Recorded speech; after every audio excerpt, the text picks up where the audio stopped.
तो एक बार और जोरदार बोल दो, राधे राधे।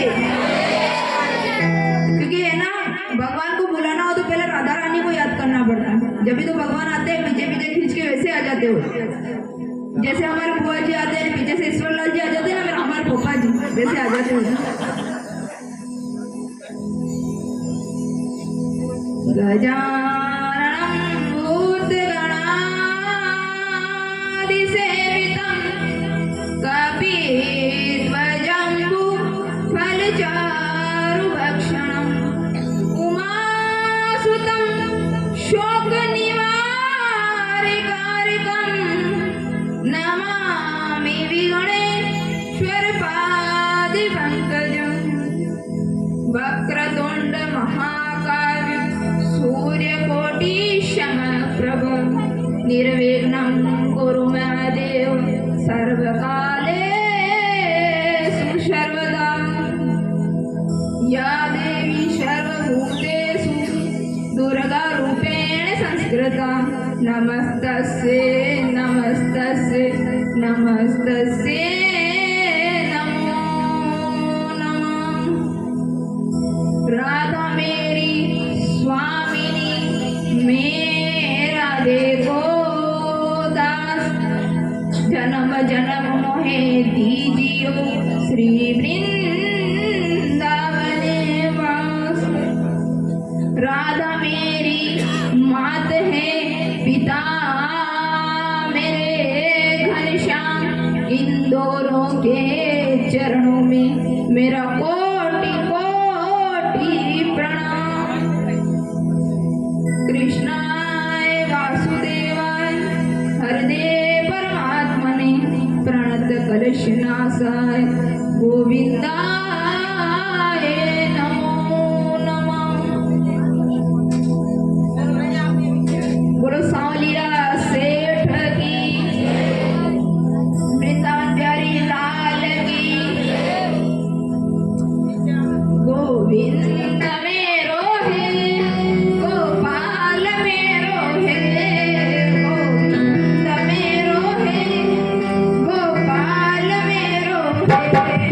गोविंद मेरो है, गोपाल मेरो है, गोविंद मेरो है, गोपाल मेरो है। जो बात है प्यारी नजराल मेरो है।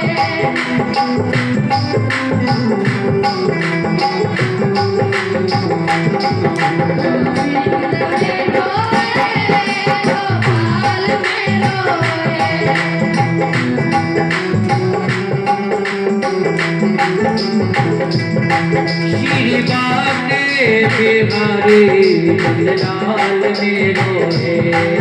श्री बाटे बिहारी लाल मेरो है।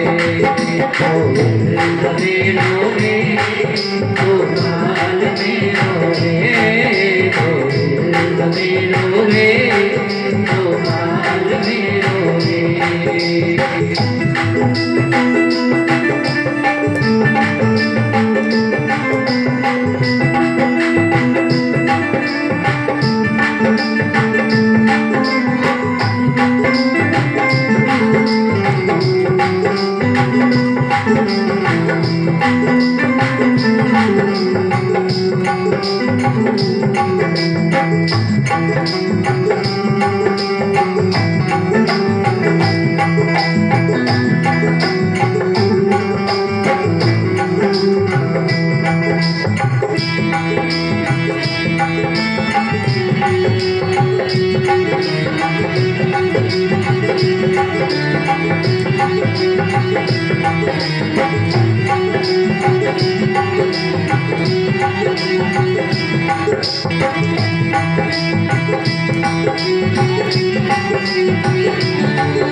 में रोवे गोपाल में रोवे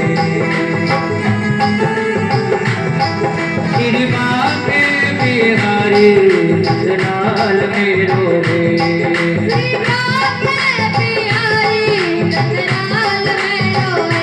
वो तो गैया चरावे गोपाल में रोवे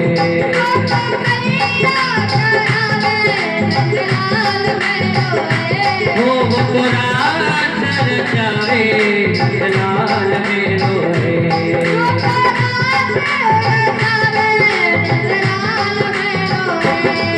गोविंद मेरा है गोपाल में रोवे गोविंद में रोवे गोपाल में रोवे गोपाल में रोवे गोपाल में रोवे गोपाल में रोवे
सावलिया सेठ की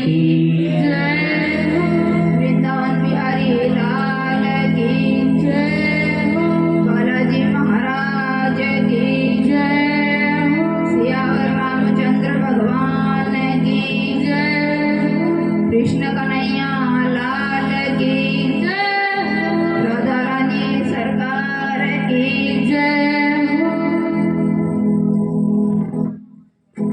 कथाएं कौन सी भी हो, भले नानी माई का मायरा हो, भागवत जी हो, कोई सी भी हो, पर अगर अपन अपने जीवन में उतारे ही ना उसको, तो वो सुनने का फायदा नहीं अपने। तो आप सबके बीच में खजूरी रुंडा में 3 दिवसीय नानी माई का मायरा हो रहा है।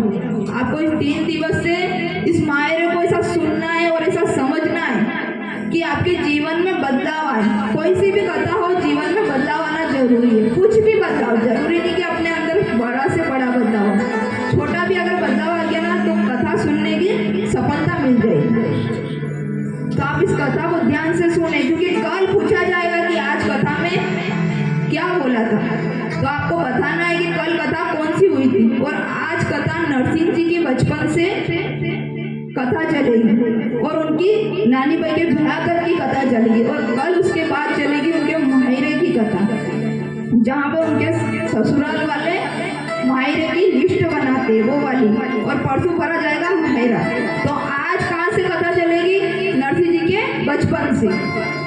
तो जरा ध्यान से सुनना, कोई भी जिसको भी याद रहे, कोई भी बोल सकता है कि यहाँ पे कथा पूर्ण हुई थी और यहाँ से कथा चालू हुई थी। क्योंकि तभी तो शांति से कथा सुन पाओगे ना, नहीं तो आराम से बातें भी करोगे, कोई कोई तो नींद भी निकालेगा।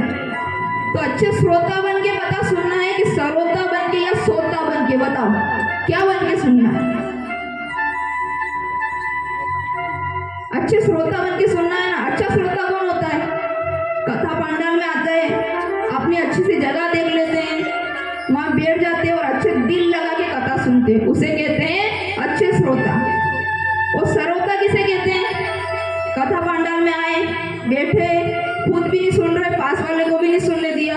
हाँ, कथा तो अच्छी हो रही है, पर व्यास गति थोड़ी इधर होनी चाहिए थी, थोड़ी इधर है। हाँ, ये भजन अच्छे हैं, कथाएं अच्छी है, दृष्टान अच्छे हैं, लेकिन थोड़ा सा गीत में परिवर्तन है, थोड़ा ये है, उसको कहते हैं सरोता। और एक होते हैं सबसे अच्छे, उनका नाम है सोता। वो जैसे ही कथा पंडाल में आएंगे, अपनी अच्छी सी जगह देखेंगे, कमर लगाएंगे, आराम करेंगे। कथा 2-2.5-3 घंटे की कथा पूरी हुई, जैसे ही व्यासपीठ से जयकारा लगाया जाए और जैसे उनकी नींद खुल जाती है। और बॉयस वाला कहता हाँ कथा कहाँ चल रही है, तो क्या कथा का तो पता नहीं, पर आनंद बहुत बढ़िया आ रहा है। तो बोलो आपको सोता बनना है कि सरोता बनना है या श्रोता बनना है? आपको एक अच्छा श्रोता बनना है, तो अच्छा श्रोता बन के कथा श्रवण करें। बोलो कृष्ण कन्हैया लाल की, सावलिया सरकार की जय। नरसिंह जी का जन्म गुजरात जूनागढ़ में हुआ। नागर ब्राह्मण परिवार में।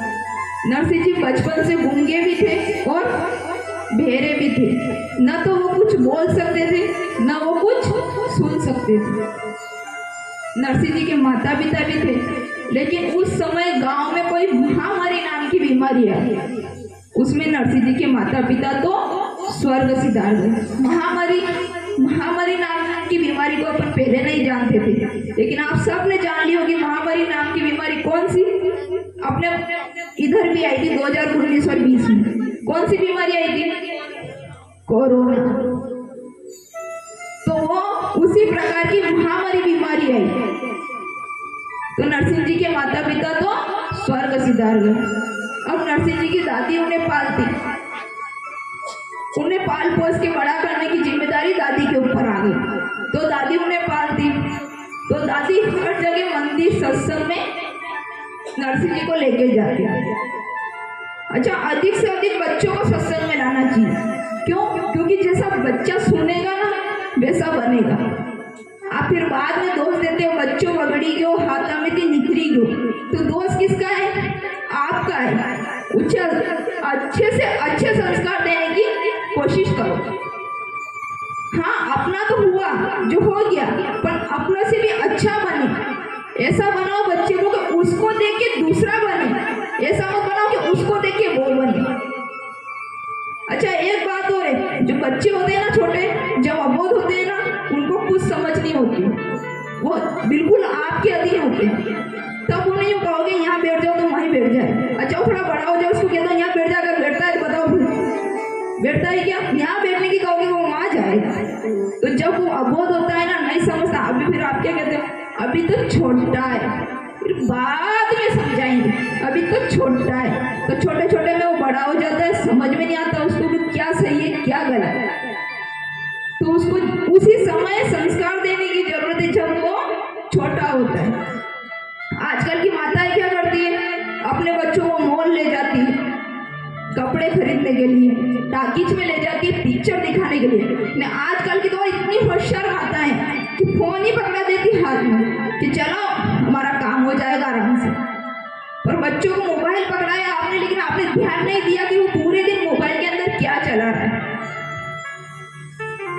तो ऐसा नहीं होना चाहिए, बच्चे के ऊपर पूरा ध्यान होना चाहिए आपका। हाँ, काम करो, काम करना भी अति आवश्यक है, उतना ही अति आवश्यक है आपको अपने बच्चे पे ध्यान देना। अगर आपने अपने बच्चे पे ध्यान नहीं दिया तो आपका बुढ़ापा बिगड़ गया, समझ लो।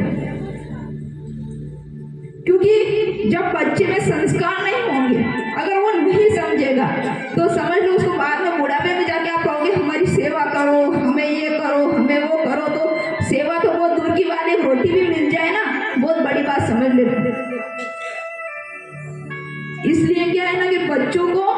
बचपन से संस्कार देने की जरूरत है। तो नरसिंह जी की दादी नरसिंह जी को सत्संग में, कथाओं में, भागवत में वहां लेके जाती थी। और नरसिंह जी की दादी के मन में बस एक ही भाव, जब तक मैं बैठी हूँ तब तक मेरा पोता बोलने लग जाए तो मैं सुख से मरूं। तो नरसिंह जी की दादी हर जगह कोई भी मारा जाता तो उन महाराज से कहती कि मेरे पोते को बोलता कर दो, मेरे पोते को ठीक कर दो। एक ही भाव, नौकरी का हर महाराज से वाकिफ हो गई। तो हर महाराज जो भी मारा जाए उसके पास जाना, एक ही बात कहना कि मेरे पोते को ठीक कर दो। नरसिंह जी के एक भाई भी था, बड़े भाई की पत्नी यानी कि नरसिंह जी की भौजाई, उसका तो क्या बताओ महाराज, गुस्से की ऐसी खारी ऐसी खारी ऐसी खारी कि गुस्से को अपने नाक पे बिठा के रखे। जैसे ही कोई अटपटी बात हुई कि उसे जीवा पे लाके नरसिंह जी को जो सुनाए महाराज, ये गूंगा कहाँ से आ गया, ये बहरा कहाँ से आ गया, इसकी सेवा करो, इसको पालो, बस एक ही बात। और नरसिंह जी की दादी के मन में बस एक ही भाव कि मेरा पोता बोलने लग जाए। तो बच्चों को क्या है, बचपन से संस्कार देते रहो तो ये समझदार होंगे ना। जब तक इनको ये समझ में आने लग जाएगा कि क्या, आप समझोगे कि हम ये बड़े हो जाएंगे और हम फिर इनको संस्कार देंगे। तो बोलो बताओ, कभी पाका हंडा की गारो लागी कभी नहीं लागे? नहीं, माता जाने सबकी हंसी चाली है। तो पाका हंडा के गारो कभी नहीं लागे यदि काचो में नहीं जल्दी मन हम जाओ। तो आप समझोगे कि बाद में बुढ़ापे में भक्ति करेंगे या बचपन में भक्ति नहीं करी हमने, जवानी में भक्ति नहीं करी, बुढ़ापे में करेंगे। तो बोलो कैसे करो? रोज थोड़ा थोड़ा भगवान का भजन करो ना। मुक्ति का कोई तो जतन कर ले, रोज थोड़ा थोड़ा हरि का भजन कर ले, रोज थोड़ा थोड़ा हरि का भजन कर ले। मुक्ति का कोई तो जतन कर ले, मुक्ति का कोई तो जतन कर ले, रोज थोड़ा थोड़ा हरि का भजन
वो कहती कि जब तक मैं बैठी हूँ तब तक मेरा पोता बोलने लग जाए तो मैं सुख से मरूं।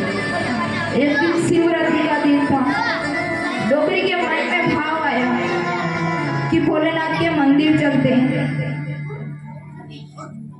और मंदिर जाके महादेव जी के जल चढ़ाते हैं, क्योंकि बाद में जाएंगे तो बड़ी लाइन रहेगी लंबी। शिवरात्रि का दिन है, लंबी लाइन रहेगी, तो कोई तो भोलेनाथ के माथे पे जल चढ़ा रहा है, कोई सामने वाले के माथे पे ही जल चढ़ा देता है। चढ़ाना है कि जाएगा तो वहीं, बोले आपके माथे पे चढ़ोगे, भोलेनाथ के माथे पे चढ़ो, जाना तो वहीं पे है उसको। तो कोई तो लंबी लाइन में भोलेनाथ के सिर पे जल चढ़ाता है ना, कोई सामने वाले के सिर पर ही जल चढ़ा देता है। तो डोगरी ने सोचा ऐसा हो उससे तो अच्छा अपन सवेरे सवेरे जल्दी उठ के भोलेनाथ के जल चढ़ाने चले। तो डोगरी सवेरे सवेरे जल्दी उठी, नहाई, तैयार हुई और अपने पोते को लेके, मतलब किसको, नरसिंह जी को लेकर भोलेनाथ के मंदिर गए और भोलेनाथ के जल चढ़ाए। और भोलेनाथ की जैसे ही जल चढ़ाया उसने, जैसे ही उसने पीछे मुड़ के देखा कि वहाँ कोने में एक महाराज बैठे दिखे। अब डोगरी तो हर महाराज से वाकिफ हो गई थी। वो तो हर महाराज की शकल को जैसे तस्वीर बना के उसने दिमाग में रख रखा था। यही महाराज से पूछ लिया मैंने कि मेरे पोते को ठीक कर दो, इनसे पूछ लिया मैंने कि इनको ठीक कर दो। अब उस डोगरी ने देखा कि ये महाराज तो नए लग रहे हैं। अब डोगरी ने कहा कि इन महाराज से भी पूछ के देख लेती हूँ, कभी ये मेरे पोते को ठीक कर दे। तो डोगरी वो महाराज की तरफ चली, तो महाराज ने डोगरी को देख अपनी आंखें बंद कर ली। क्यों बंद करी? क्योंकि महाराज ने कहा कि डोगरी भागवत कथा सत्संग की बातें तो कम, फालतू बातें ज्यादा करेगी। महाराज कहाँ से आए हो, किस समाज के हो, पत्नी खाना नहीं देती है, पैसे कमाने के लिए महाराज बने हो। तो इन सवालों से बचने के लिए महाराज ने अपनी आंखें बंद कर ली। महाराज ने कहा इसको इसी फालतू सवालों का जवाब दो, इससे तो मैं अपनी माला करूँ। अब डोगरी ने महाराज को अपनी आंखें बंद करते देखे, तो डोगरी भी पक्की, डोगरी का मुझे देख, महाराज ने अपनी आंखें बंद करी। डोगरी गई महाराज के पास, महाराज, ओ महाराज, ओ बाप जी, ओ महाराज। महाराज तो बोले ही, महाराज हरिओम महाराज, महाराज तो बोले ही, जय श्री राम महाराज, तो महाराज तो ठसके ही नहीं। अब डोगरी के ये महाराज ये किस किस्म के, किस जात के, जय श्री राम नहीं करे, हरिओम नहीं करे, जय श्री कृष्णा महाराज, जय श्री कृष्णा महाराज तो फिर भी नहीं बोले। अब डोगरी जिद की पक्की, डोगरी ने जिद करी, महाराज, ओ महाराज, महाराज, महाराज, महाराज, महाराज, महाराज, महाराज करते करते उसकी आवाज तेज हो गई, इतनी तेज हो गई कि वो महाराज महाराज महाराज महाराज करने लगी। अब महाराज ने सोचा कि मैंने अपनी आंखें नहीं खोली तो मैं अपना मंत्र बोल, महाराज, ओ महाराज, महाराज, ओ महाराज करने लग जाऊँ। तो महाराज को अपनी आंखें खोलनी पड़ी। तो महाराज ने अपनी आंखें खोल कर डोगरी गए, महाराज मैं क्या आपका दंड का मंडल लेके भाग रही थी जो आपने मुझे देख के अपनी आंखें बंद करी। अब महाराज बोलते बोलो भाई क्या काम है। तो डोगरी कहती मुझे तो कुछ काम नहीं, पर मेरा ये पोता कुछ बोल नहीं सकता, कुछ सुन नहीं सकता, इसको ठीक कर दो। तो महाराज ने नरसिंह जी को अपनी गोदी में बिठाया और सिर पे हाथ फेरा और कहा कि भाई तेरा ये पोता तो भगवान का बहुत बड़ा भक्त निकलेगा। अब डोगरी के मुंडा से बोले कोनी, काना से सुने कोनी, भक्ति में टांगड़ा सु करे। अरे महाराज तुम कितने झूठे हो, तो कहते हो कि भक्ति करेगा, कहाँ से भक्ति करेगा। अब वो कहते हैं कि रुको भाई, भक्ति अवश्य करेगा। तो महाराज ने अपनी गोदी में बिठा के सिर पे हाथ फेरा और धीरे से नरसिंह जी के कान में बोला, बोलो बेटा राधे कृष्ण, राधे कृष्ण। तो जन्म का गुंगा नरसिंह राधे कृष्ण बोलने लगे। बोलो खाटू नरेश की जय हो। तो राधे कृष्ण बोलने लगे। अब डोगरी को मिल गया पर्चा, बाबो हे तो सचो, क्योंकि जन्म के गूंगे नरसिंह जी उनको बोलता कर दिया, उनको सुनता कर दिया, तो बाबो तो सचो। अब क्या कहते हैं कि चमत्कार को नमस्कार, तो चमत्कार हो गया तो नमस्कार तो करना पड़े। अब अब डोकरी कहे, अरे बाप जी, अरे अरे अरे महाराज, अरे अरे अरे बाप जी, आपने तो हमारे शिवरात्रि की व्रत की सफलता दे दी, आपने तो हमारी शिवरात्रि को व्रत सफल कर दिया। अब मैंने पूरे दिन व्रत रखा तो आपने तो सुबह सुबह ही मेरे को व्रत की सफलता दे दी। अब कुछ ना कुछ तो आपको देना पड़े, क्योंकि मारो बड़ो पोतो बड़ो अफसर, आपने पूरा गांव घूमा। अब महाराज कहते हैं मैं किसी के गांव नहीं जाता हूँ, ना किसी के घर जाता हूँ, तो डोकरी कहीं ना कहीं तो देना पड़े। अब डोकरी के पल्ले में पैसे होते थे पहले, तो पल्ले में बंधे हुए पैसे, अब डोकरी निकाले पैसे, 5 रुपया धरूं, महाराज जी तो है, फिर बांधे 2 रुपया धरूं, महाराज जी तो है। अब महाराज देख रहे बेटे बेटे, महाराज को लग गया कि डोकरी के देने की इच्छा नहीं, तो महाराज ने कहा कि रहने दे भाई, रहने दे, डोकरी के रहने दो, पैसे बांधे। और जो तोड़ी महाराज आई तो होले होले थे, और बेटे की पोते की बोलने की खुशी में, सुनने की खुशी में ऐसी दौड़ी कि शुगर डायबिटीज सब उसके खत्म, जो भी बीमारी थी ब्लड प्रेशर वगैरह सब खत्म, और दौड़ी पूरे गांव में बोलती जाए, मेरा पोता बोलने लग गया, मेरा पोता सुनने लग गया, मेरा पोता बोलने लग गया, मेरा पोता सुनने लग गया। घर गई, घर जाके बोली, बहू बहू क्या तेरा देवर बोलने लग गया। अब भोजाई के भाई जन्म को घूमो, कहाँ से बोलने लग गया। अब वो कहते कि इधर आओ, कौन कहती, दादी यानी कि डोकरी, इधर आओ, नरसिंह जी को बुला, और कहती है बोल के बताओ। बोलना मतलब अपने जैसे फालतू बात थोड़ी कर के घर में यो वही रो तो आने, वो बनती लड़ी रो तो आने, हाउ हाउ के लड़ाई वही रहती है, दो ही बातें कुत्ते वही ना, असु थोड़ी बोलता ही क्या गई नरसिंह जी। नरसिंह जी तो कही क्या, राधे कृष्ण राधे कृष्ण, उन्होंने तो 2 शब्द सीखे, तो उन्होंने यही कहा, क्या कहा, राधे कृष्ण। तो अब भोजाई के बोलने तो है, पर ये है कौन, राधे कृष्ण। अब बच्चों को नहीं लाओगे सत्संग में, नहीं समझाओगे तो यही होगा आगे जाके। तो नरसिंह जी की भोजाई कहेगी हे कौन राधे कृष्ण।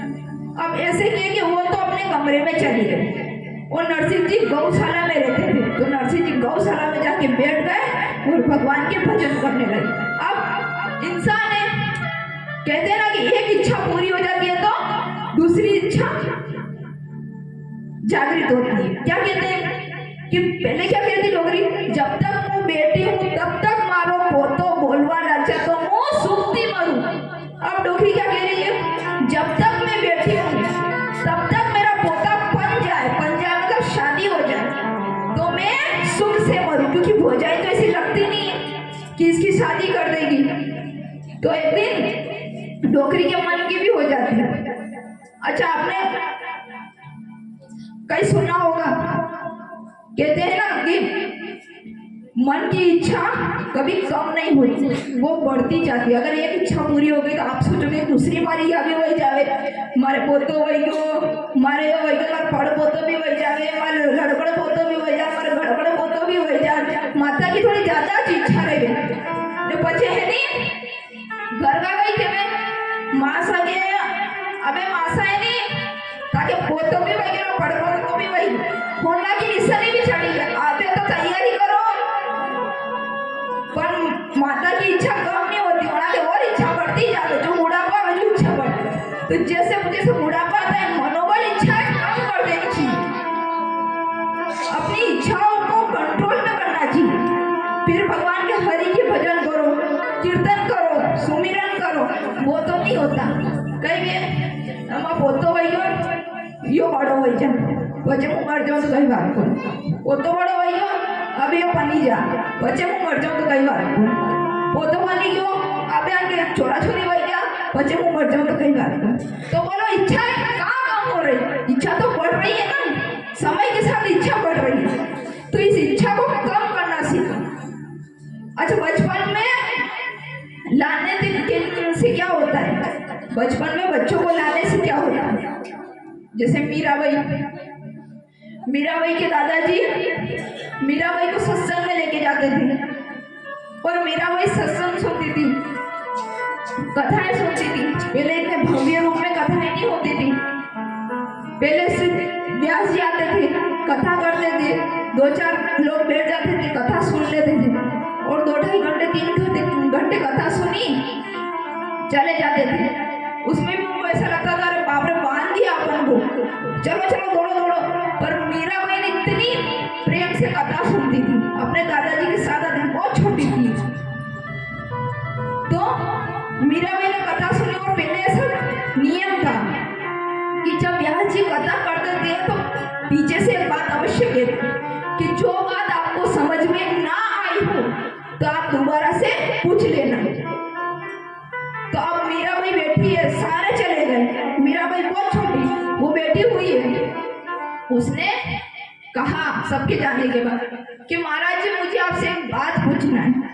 अब महाराज जी ने कहा कि इतने ज्ञानी लोग, इतने बड़े बड़े लोग सब चले गए, इस छोटी सी बच्ची को मेरे से क्या पूछना। महाराज जी ने कहा हाँ पूछो, क्या पूछना है।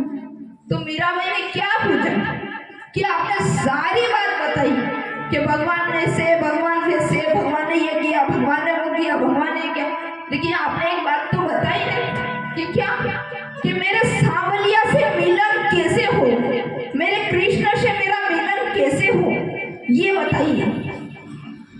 अच्छा, कर्माबाई के पिताजी की आधी उम्र हो गई तो भगवान नहीं आए, और कर्माबाई ने एक दिन में भगवान को बुलाया। आप सब गाते हो ना, थाली भरी ने लाई रे खींचड़ो, कहते हो ना। तो उन्होंने भगवान को बुला लिया। कैसे बुलाया उन्होंने? थाल भरी ने लाई रे खींचड़ो, ऊपर घी वाटकी, थाली भरी ने लाई रे खींचड़ी, ऊपर घी वाटकी, जी मारा सावधानी, जी मारे बेटी जाटकी, बेटी जाटकी।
कृष्ण कन्हैया लाल की जय, सांवलिया सेठ की जय, वृंदावन बिहारी लाल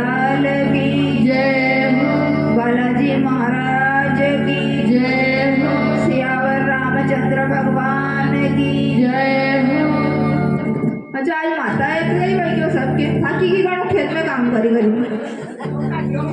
ઘણા ઘઉં કાઢ્યા આજે ઘણો થકેલો કરે તો કા માતા જન્મ ઘઉં કાઢવાનું કે માંડવે તો નાચ્યો કોણ થી નાચાની टांगड़ियाँ टूटी जा बोले गई बात को नहीं पर आगे रात रात में मंदोरी में 12 बजे तक जहाँ तक मंदोरी जाने वाले ना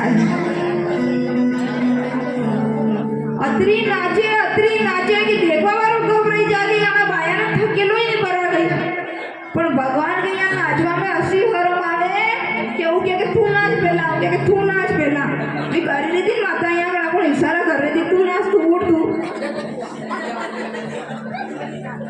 तो ऐसा इशारा कहाँ चले भगवान के यहाँ आए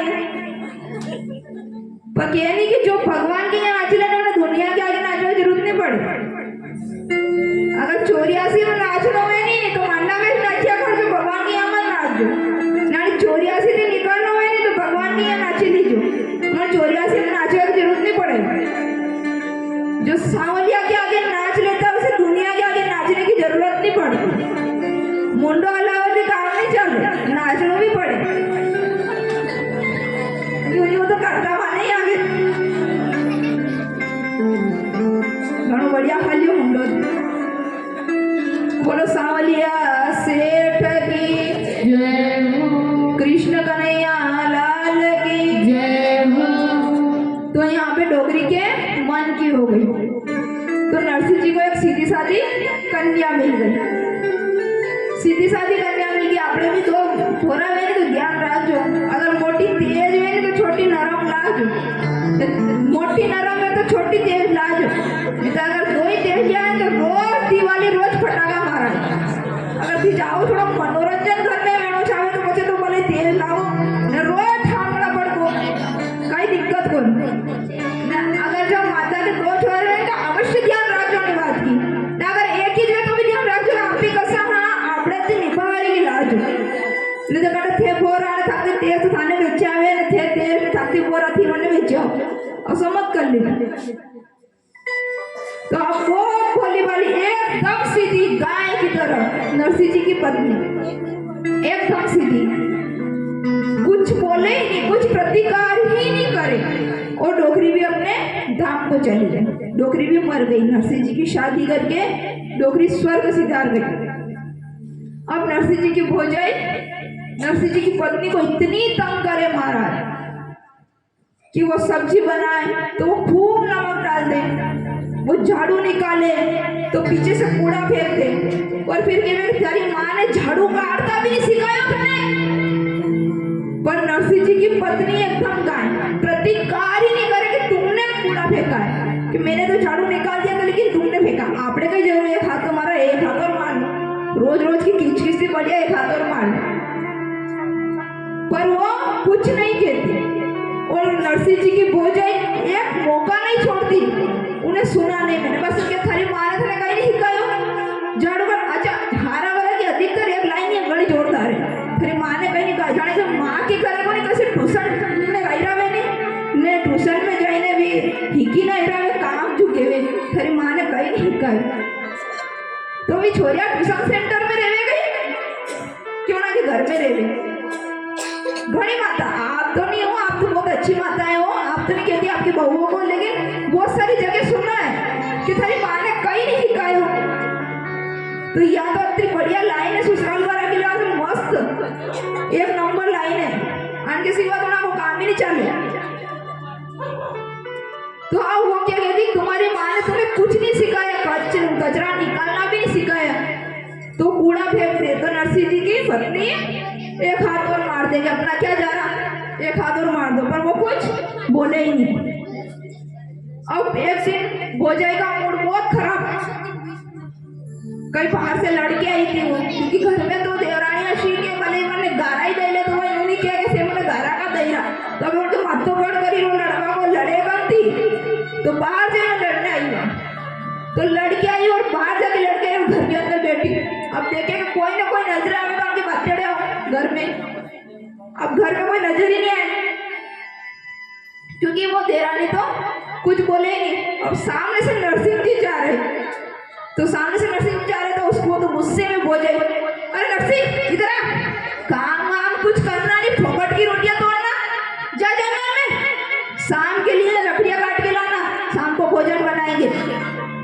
अब नरसिंह जी का जीभ हो जाई। अब नरसिंह जी भी कुछ नहीं बोले, जीभ हो जाई। अब नरसिंह जी गए जंगल में, लकड़ियां काटी,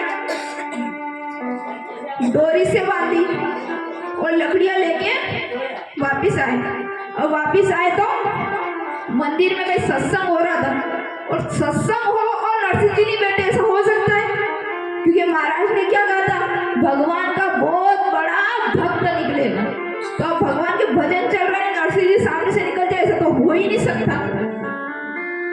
तो नरसिंह जी भजन में बैठ गए, सत्संग में बैठ गए, और बैठे क्या महाराज रम गए, ऐसे रमे कि सुबह से शाम हो गई, उनको पता ही नहीं चला। अब भजन पूरे हुए, खत्म हुए, उसके बाद उन्होंने देखा कि घर चले।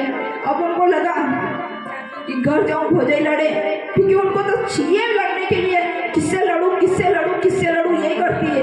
अब उसको बस का चांस मिल जाएगा, क्योंकि मैं लेट जाऊंगा तो वो तो लड़ने के लिए तैयार रहेगी।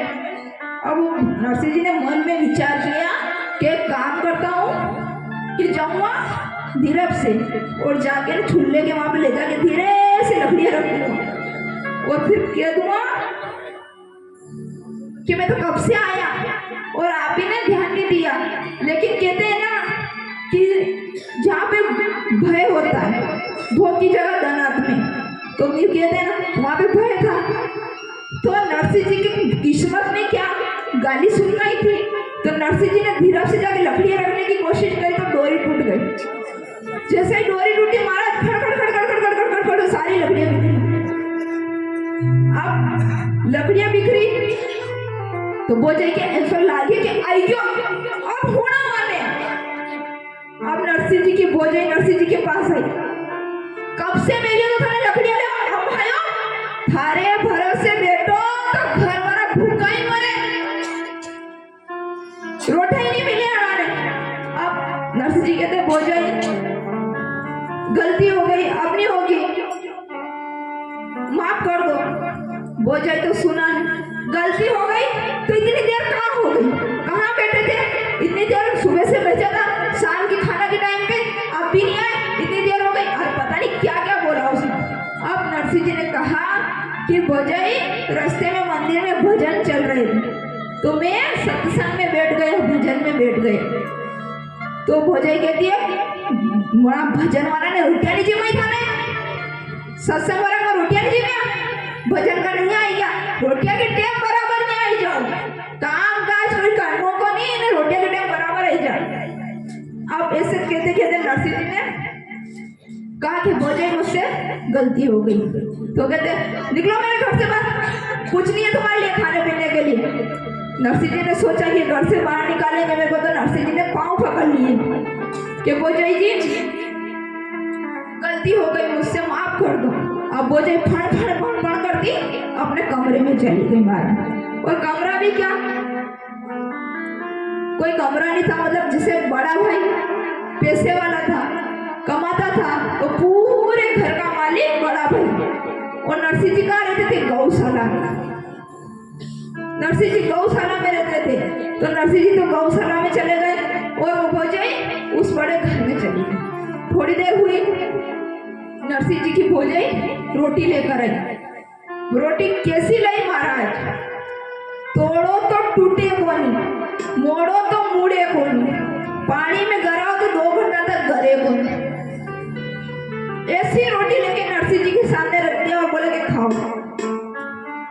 अब नरसिंह जी ने उस रोटी को देखा तो नरसिंह जी का भोजाई रोटी थोड़ी ठंडी है, थोड़ी ऊनी कर दो। अब रोटी तो ऊनी नहीं हुई महाराज, भोजाई ऊनी हुई। भोजाई के थारे छावे ऊनी रोटियां, मारो पति अतरो काम करना बने नहीं तो ऊनी रोटियां, थाने ऊनी रोटियां दो। ऐसे लड़ने लगे। अब वो लड़ रही है, तो लड़ते लड़ते में नरसिंह जी का भाई आ जाता है। तो नरसिंह जी के भाई को आवाज सुनाई दी, तो नरसिंह जी के भाई ने बोला कि क्या हुआ, क्यों लड़ रहे हो। तो वो क्या बोलती है, आपने भाई की पूछो, काम काज कहीं करनो को नहीं, रोटियां खावे के बराबर ही जाओ। और फिर रोटी दो के 80 रोटी को नहीं, 80 रोटी लाओ, 80 लाओ, 80 लाओ। तो कहीं हमारे भाई जी ने मैंने नौकरानी भेजी थी यहाँ काम करने के लिए, कि मेरे पिताजी ने क्या मुझे नौकर भेजा था यहाँ पे काम करने के लिए, तो तुम्हारा भाई नखरे करता है। अब नरसिंह जी को पूछ रहे हैं कि कौन पूछ रहे हैं? उनके बड़े भाई पूछ रहे हैं कि बोल नरसिंह क्या हुआ? तो नरसिंह जी कहते हैं कुछ नहीं, मैंने तो बस इतना ही कहा था कि रोटी थोड़ी ठंडी है, थोड़ी ऊनी ला दो। तो भोजाई जी बोलने लगे। अब भोजाई को लगा कि कहीं हमारा पति मैंने गलत नहीं समझी ले। तो बोली क्या? हाँ वो तो हुई गलत, मुँह तो घनी खराब है, मैंने घर से बाहर निकाल दो। मारे पापा ने मारे पिताजी ने मुझे रोटी का व्यवस्थित मिली थी, तो मुँह तो हुई खराब, मैं जाऊँ तो जाऊँ पर तमाशा करके जाऊँ, मुझे घर से बाहर निकाल दो। अब गणे माता नहीं हो रही नहीं, मैं घर वाला हमें मैंने गलत साबित करेगा तो ये ड्रामो रचावे तो असो रचावे क्या बोले हमें वाला ने वेटो साबित कर दे, पर भी वेटी साबित नहीं दे ना वाला की गलती मानवा दे भी कहते का हमें वाला की गलती, मारी गलती थोड़ी है। उसी हिसाब से उस भोजाई ने ऐसा किया, हाँ मेरी गलती है, सब मैंने ही किया, मेरे पिताजी ने खाना बनाने के लिए भेजा था, ऐसे किया था, वो किया था, बस लड़ने लग गए। अब लड़ाई चली तो भोजाई जी कहे मैं घर छोड़ के जा रही हूँ। अब नरसिंह जी भगवान के भक्त, और एक भक्त कभी नहीं चाहता कि उसकी वजह से घर के अंदर लड़ाई हो।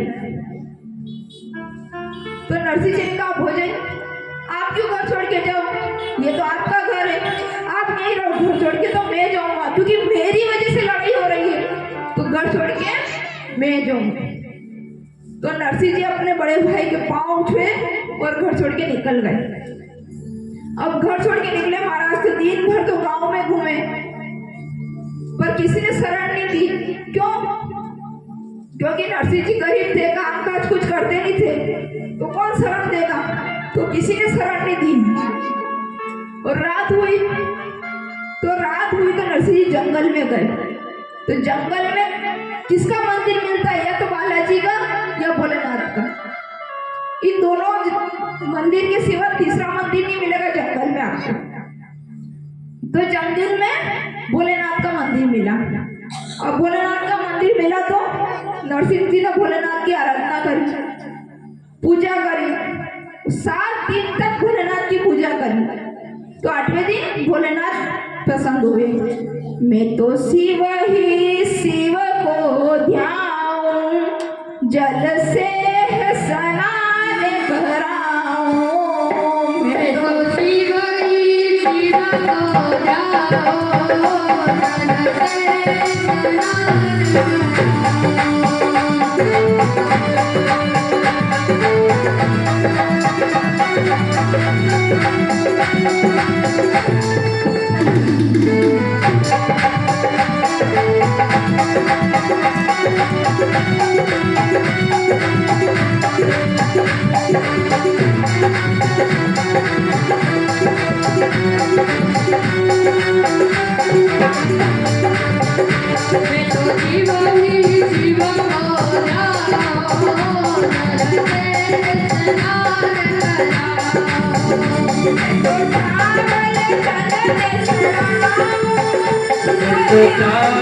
जंगल में चढ़ाऊं,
सागर धर्म में लाओ, सागर धर्म में लाओ।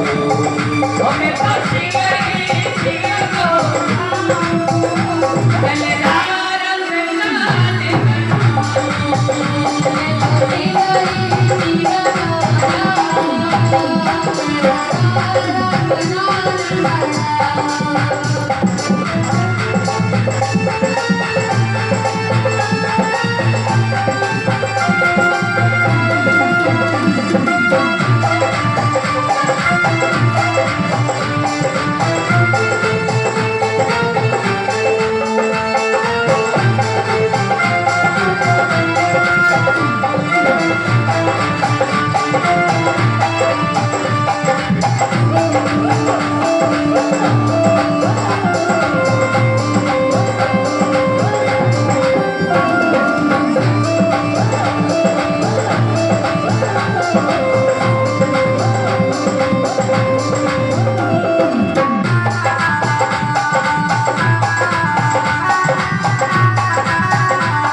वर मांगो तानो तारा,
सेठ की जय। थोड़ा जय करो तो जोर दिया आना छावे।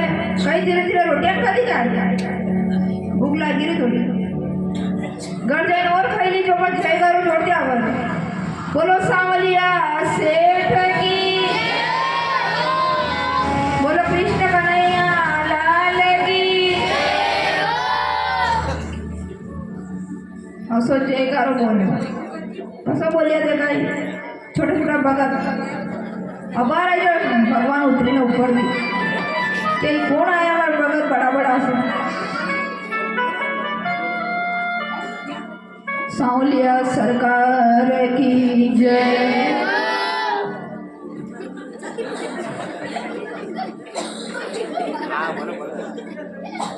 तो नरसिंह जी ने क्या मांगा मोको और कछु ना चाहिए श्री राधा कृष्ण मिले। जब उन्होंने भक्ति करी भगवान की आराधना करी 7 दिन तक उन्होंने जल चढ़ाया आम के आंकड़े के पत्ते चढ़ाए फूल चढ़ाए सब कुछ चढ़ाया उन्होंने। तो 8वें दिन भगवान प्रकट हुए तो भगवान ने कहा कि बोलो क्या चाहिए नरसिंह तुम्हें क्या चाहिए। तो नरसिंह जी ने क्या मांगा मुझको और कछु ना चाहिए श्री राधे कृष्ण मिले। अच्छा आप क्या मैं बोलना था जरा कहीं मांगो हो मोटो घर वही जा 2-4 ट्रैक्टर और आई जा 4-5 जीपा और आई जा आत्रो बड़ो घर हो जा आधी खजूरी रूंडा तो बड़ो घर मारे दिए गली। अच्छा मांगोगे मांगो क्योंकि अपन माया जाल में फंसे हुए हैं इसलिए अपन भगवान के सामने भगवान कहते नहीं कि बोलो बोलो हमने कई बार चाहिए तो असो मांगा भी कि भगवान भी कहेगा वाह वाह कई बात जोरदार मांगी।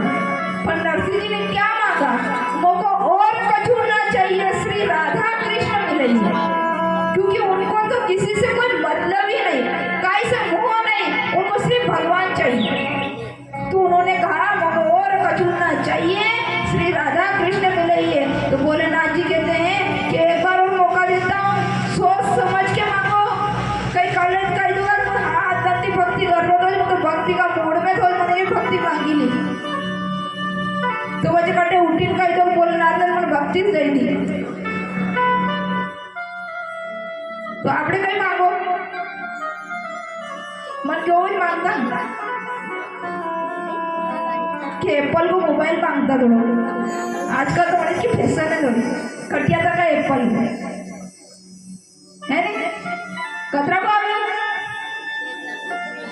मन तो मालूम कौन कर थारे मालूम है।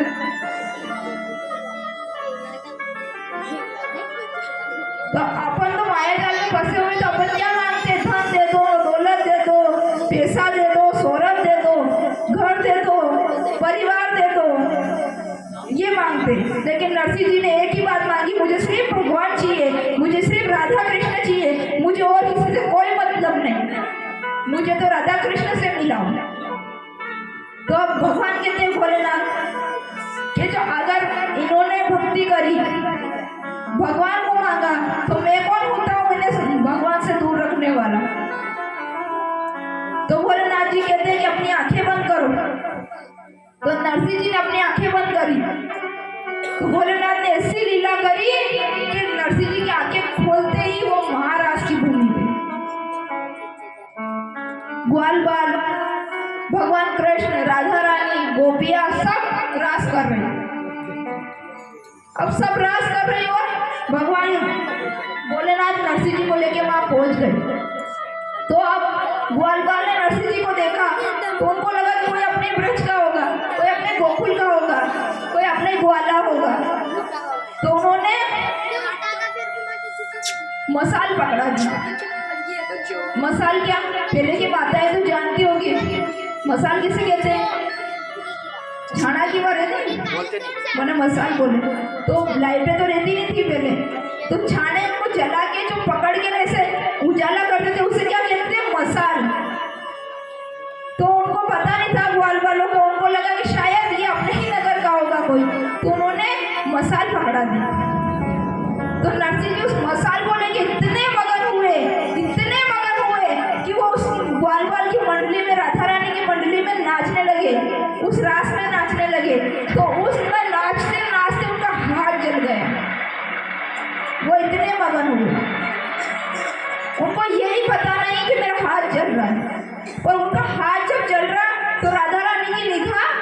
उनके हाथ के ऊपर पड़ी।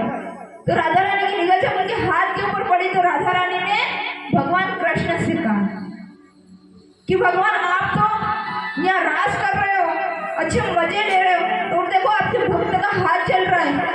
अब राधा रानी के भगवान नहीं करे हो काम सुने कर मना पड़ता ही जो तब थी कि राधा रानी कही थी कि यहाँ बहन को मार भेजो भगवान, तो राधा राधा करोगा तो कृष्ण थोड़ी नहीं जाए। तो राधा रानी ने बोला कि आपके भक्त का हाथ जल रहा है और आप रास कर रहे हैं। तो भगवान दौड़ते हुए नरसिंह जी के पास गए और नरसिंह जी के पास गए, उनका हाथ लिया, अपने पीताम्बर में रखा और पीताम्बर से जैसे ही बाहर निकाला हाथ को तो जैसे कुछ हुआ ही नहीं, इतना बढ़िया हाथ हो गया क्योंकि भगवान के पीताम्बर के अंदर जाके आया है।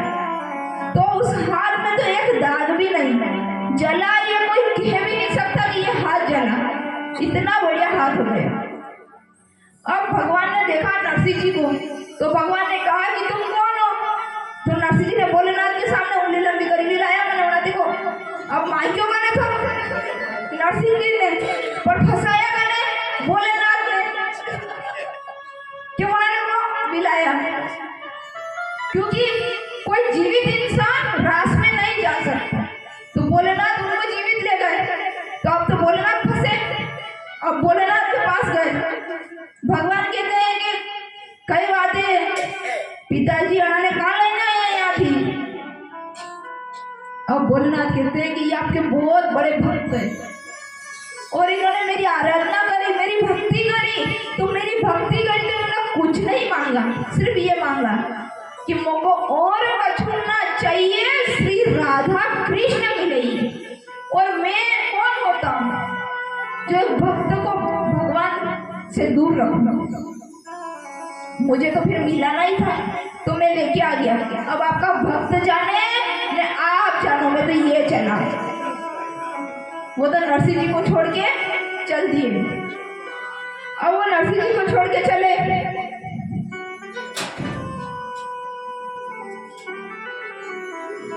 वो नरसिंह जी को छोड़ के चल दिए। अब वो नरसिंह जी को छोड़ के चले, वापिस चले गए। अब नरसिंह जी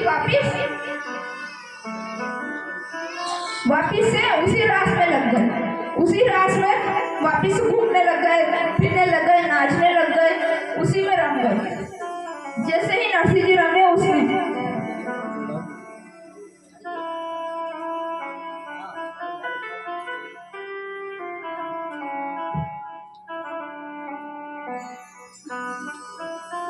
कृष्ण कन्हैया लाल की। तो नरसिंह जी रमे, तो अब नरसिंह जी उसमें रमने लग गए, तो नरसिंह जी रम गए। उसके बाद जब नरसिंह जी जाने लगे, नरसिंह जी ने कहा कि मैं अब चलता हूँ। तो नरसिंह जी जाने लगे, तो वो कहते हैं, क्या कहते हैं कि ऐसे कैसे जाओगे? तो भगवान कहते हैं कि मैं नहीं जाने दूंगा। तो वो कहते हैं कि मैं जाऊंगा। अब ठाकुर जी कह रहे हैं कि तुम्हें जाना पड़ेगा, नरसिंह जी कह रहे हैं कि मैं नहीं जाऊंगा। जो भगवान के पास आ गया था वो क्या वापस जाता है कभी? आप तो मुझे मिल गए, मैं नहीं जाऊंगा। भगवान कहते हैं कि विधि की विधान को मैं भी नहीं टाल सकता, जाना तो आपको पड़ेगा। अब उन्होंने भेजा तो प्रसाद दी। ठाकुर जी ने नरसिंह जी को प्रसाद दी। प्रसाद क्या दी? प्रसाद में क्या किया? ठाकुर जी ने नरसिंह जी को टोपी पहनाई और कहा ये टोपी लो। तो मैं तुम्हें टोपी पहना रहा हूं, तो इसका मतलब ये नहीं कि तुम जाके दुनिया वालों को टोपी पहना। आप नहीं मैंने ठगी लियो अने मारते टोपी पहनाई थी अने ठगी लियो आप कान। तो ऐसा नहीं कि मैंने तुम्हें ठग लिया, तुम्हें मैंने टोपी पहना दी, इसका मतलब ये नहीं कि तुम दुनिया वालों को जाके टोपी पहनाओ। तो भगवान ने प्रसाद दी, क्या दी? टोपी पहनाई, तुलसी की माला दी, करतारे दी, केदार का राग दिया। सबसे बढ़िया क्या चीज दी भगवान ने? केदार का राग। क्या दिया? केदार का राग दिया। क्यों? क्योंकि भगवान ने केदार का राग दिया और कहा कि जब भी तुम्हें मेरी जरूरत पड़े तो ये केदार का राग गाना। मैं दौड़ता हुआ कितना भी काम कर रहा हूँ तो मैं दौड़ता हुआ तुम्हारे पास पहुंच जाऊंगा। तो अब महाराज हो रहा था, तो महाराज में क्या हुआ, महाराज के दर्शन करने तो पार्वती भी जाती है। तो पार्वती मैया कहती कि मैं भी जाऊं। अब भोलेनाथ जी देख रहे हैं, भोलेनाथ जी कह रहे हैं कि तुम कहाँ जा रही हो, क्योंकि इतना श्रृंगार तो तुमने शादी में भी नहीं किया, इतना श्रृंगार करके कहाँ जा रही हो। पार्वती जी कहती है कि आज तो गोकुल में महाराज का दिन है, तो मैं तो महाराज देखने जाऊं। अब भगवान कहते हैं कि महाराज के दर्शन तो मैं भी करूं, मुझे भी कराओ। अब पार्वती जी कहती है कि महाराज के दर्शन करने के लिए तो आपको गोपी बनना पड़ेगा, क्योंकि वहाँ पे कोई नहीं जा सकता, औरत के सिवा कोई नहीं जा सकता और भगवान के सिवा आदमी कोई नहीं रह सकता। तो बस आदमी में कौन, श्री ठाकुर जी रह सकते, उसके सिवा कोई नहीं चल सकता। तो अब भगवान पीछे पड़ जाते हैं, नहीं तुम मुझे ले चलो, तुम मुझे ले चलो। तो पार्वती जी नहीं लेके जाती। जब पार्वती जी नहीं लेके जाती तो भगवान कहते हैं कि मैं तुमसे बात नहीं करूंगा, तुम इतने गहने पहन के जा रही हो, एक आधा अंगरक्षक को होना चाहिए, तो मुझे ही अंगरक्षक समझ लो और ले चलो। अब पार्वती जी कहती है कि मैं भूत शक्तिमान हूं, मुझे अंगरक्षक की क्या जरूरत है।